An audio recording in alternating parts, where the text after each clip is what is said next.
എല്ലാവർക്കും steel the ഫ്ലേവറിലേക്ക് സ്വാഗതം. ഇന്ന് നമുക്ക് ഈസി ആയിട്ട് ബാക്കി വന്ന ചോറ് കൊണ്ട് ചെയ്യാൻ പറ്റുന്ന ഒരു വടയുടെ റെസിപ്പിയാണ് ചെയ്യുന്നത്.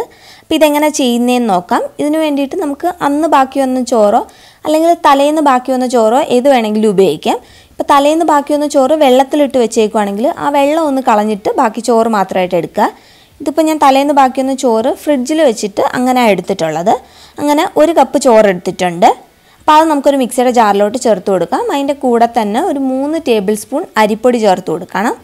ഒരു 2 ടേബിൾ സ്പൂൺ റവ ചേർത്ത് കൊടുക്കാം. ഒരു 2 ടേബിൾ സ്പൂൺ ചെറിയ പുളിയുള്ള തൈര് ചേർത്ത് കൊടുക്കുക. തൈര് എടുക്കുമ്പോൾ പുളിയുള്ളത് തന്നെ എടുക്കുക.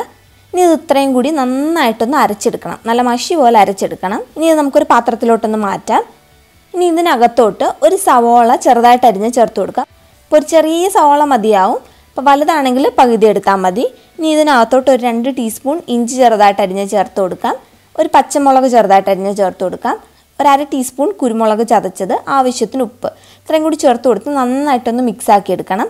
കറിവേപ്പില ഉണ്ടെങ്കിൽ അതും കൂടി ചേർത്ത് കൊടുക്കാം. ഇപ്പം എൻ്റെ കയ്യിൽ ഇല്ലാത്തതുകൊണ്ടാണ് ഞാൻ ചേർക്കാഞ്ഞത്. അപ്പോൾ നമ്മുടെ വടയുടെ മിക്സ് റെഡി ആയിട്ടുണ്ട്. ഇനി നമുക്ക് ഇതിൽ എങ്ങനെയാണ് വട ചെയ്യുന്നതെന്ന് നോക്കാം.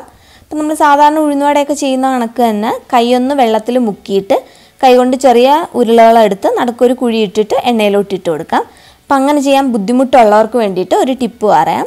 നമ്മൾ സാധാരണയൊക്കെ ചായ അരിക്കാൻ ഉപയോഗിക്കുന്ന അരിപ്പില്ലേ, അല്ലെങ്കിൽ ഏതെങ്കിലും പരന്ന തവി ഏത് വേണമെങ്കിലും ഉപയോഗിക്കാം. അപ്പോൾ അതിൻ്റെ ബാക്കിൽ കുറച്ച് എണ്ണയൊന്ന് തടവി കൊടുക്കുക. ഞാനിപ്പോൾ ഈ അരിപ്പയുടെ പുറകിൽ എണ്ണ തടവിയിട്ടുണ്ട്. അതിനകത്തോട്ട് നമുക്ക് കുറച്ച് മാവെടുത്ത് വെച്ച് കൊടുക്കാം. അപ്പം നല്ല റൗണ്ട് ഷേപ്പിന് വേണമെങ്കിൽ ഒന്ന് റൗണ്ടാക്കി കൊടുത്തേക്കാം. അപ്പോൾ ഞാൻ അങ്ങനെയൊന്നും ചെയ്യുന്നില്ല. ജസ്റ്റ് കുറച്ച് മാവെടുത്ത് വെച്ച് കൊടുത്തിട്ട് കൈ കൊണ്ട് ചെറിയൊരു ഹോള് നടുക്കിട്ട് കൊടുക്കുക. എന്നിട്ട് ഇതിങ്ങനെ തന്നെ എണ്ണയിലോട്ട് അങ്ങ് ഇട്ട് കൊടുത്താൽ മതിയാവും. അത് കറക്റ്റായിട്ട് എണ്ണയിലോട്ട് വീണോളും. നല്ല ഷേപ്പിന് കിട്ടുകയും ചെയ്യും. കൈയൊന്നും പൊള്ളത്തുമില്ല.